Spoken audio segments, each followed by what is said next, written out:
রাজ্য সরকার ভাতায় বিশ্বাসী, চাকরিতে নয়। সুপ্রিম কোর্ট এসএসসি এবং রাজ্যকে তীব্র ভর্ৎসনার পর এভাবেই আক্রমণ করেছেন বিরোধী দলনেতা শুভেন্দু অধিকারী। সব ক্রেডিট সিবিআই এর। সুপ্রিম কোর্ট বলছে অযোগ্যদের তালিকা প্রকাশ করতে হবে, তার মানে তালিকা প্রকাশ হলেই বোঝা যাবে বাকিরা যোগ্য। এসএসসি মামলায় শীর্ষ আদালতের রায় শুনে এমনই মন্তব্য করলেন রাজ্যের বিরোধী দলনেতা শুভেন্দু অধিকারী। তিনি বলেছেন, সরকার এখন যাবে কোথায়? আর তো কোনো রাস্তা নেই।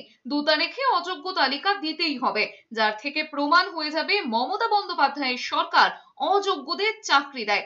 একটা নির্বাচিত সরকার সংবিধানকে সামনে রেখে এসএসসি মারফত আপনারা চাকরি দিতে পারেন না। অযোগ্য তালিকা সামনে আসার পরে পুরো মন্ত্রিসভার বিরুদ্ধে ব্যবস্থা নেওয়ার আবেদন জানিয়েছেন তিনি। পাশাপাশি মুখ্যমন্ত্রী পদত্যাগের দাবিও করবে বিজেপি। অযোগ্য যদি বেরিয়ে যায়, যোগ্যদের কেন নতুন করে এতদিন পরে 10 বছর পরে 16 সালে পরীক্ষা হয়েছিল, আবার নতুন করে পরীক্ষা দিয়ে, আর নিশ্চয়ই সুপ্রিম কোর্ট বলেছে আজকে পরীক্ষা রাজ্য সরকার এসএসসি করাতে চায়, আমার কোনো আদিমত নেই, ফাইনালি করুন। কিন্তু একটা সুযোগ আজকে সুপ্রিম কোর্ট দিয়েছে, কারণ এই সরকারের আর যাওয়ার কোনো উপায় নেই। 2-9 মধ্যে প্রকাশ করতেই হবে, তবে করবে কিনা সেটাও আমার সন্দেহ আছে। চাকরি দিতে চান না মুখ্যমন্ত্রী মমতা ব্যানার্জি, তার সরকার।